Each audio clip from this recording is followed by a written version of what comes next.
Hi guys, I'm back. I'm doing another 5-minute action figure spotlight.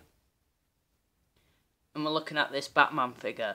So what I've been doing in these little videos is basically looking at figures that have recently been made and may have passed you by.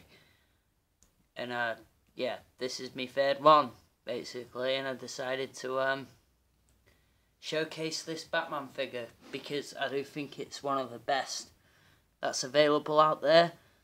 Most DC figures you get aren't this articulate, so the only one I'm really aware of is this figure. I know there are some out there, but the only one that I know's got really good articulation is this one. Well, good articulation compared to others, you know. So we're just going to look at this, and I'll talk a little bit about some little cool things. The first thing I will notice is mine's a reissue, so like he's got these little gaps between his fingers on this hand.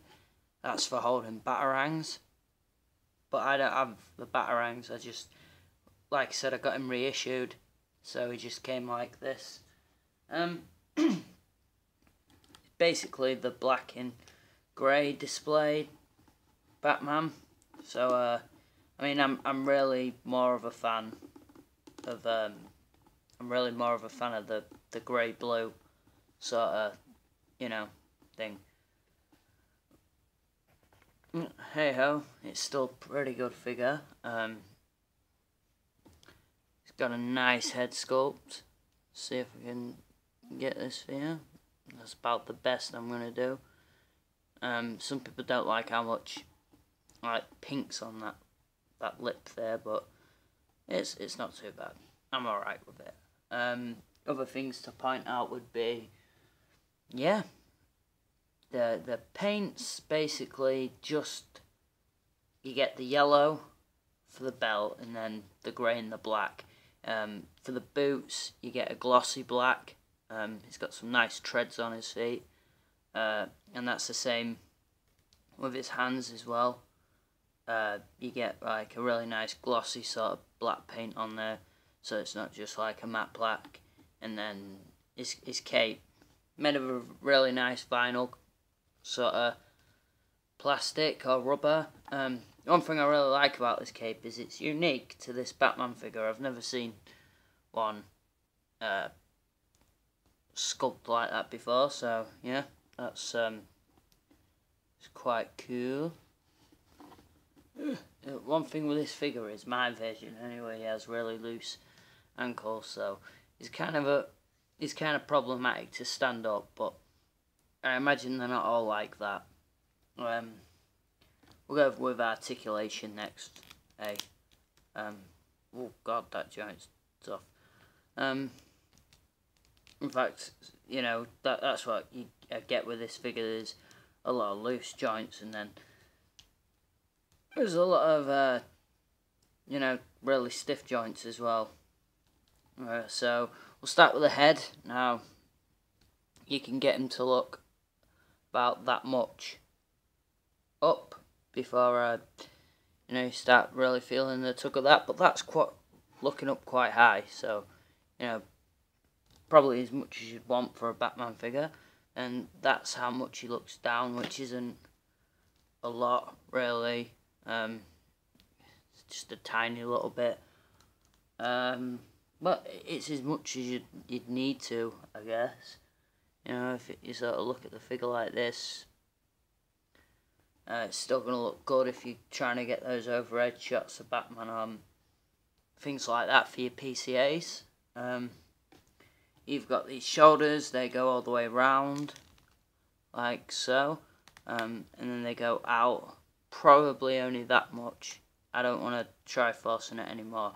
I did get some yellow paint on his shoulder there, which is like the belt's by his waist, you know. How do you miss that? Now that I look at it, there's a fair bit of scuffage on his belt, as well, really.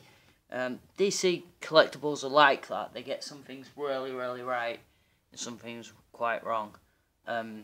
So to finish off with the articulation, you've got that elbow hinge there, and it only like moves in twice. So like, what's that? It's not even a 45 degree, or only just 45, I'd say, maybe.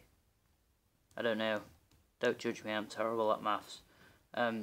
Yeah. Then you have this swivel here on the forearm, and then you have the swivel on the hand as well, and that has a hinge. So, you know, that's pretty cool. His leg won't go that far out, it's only about that much. But he does have a really good double jointed knee. And this little pad on the knee hides the joint quite well.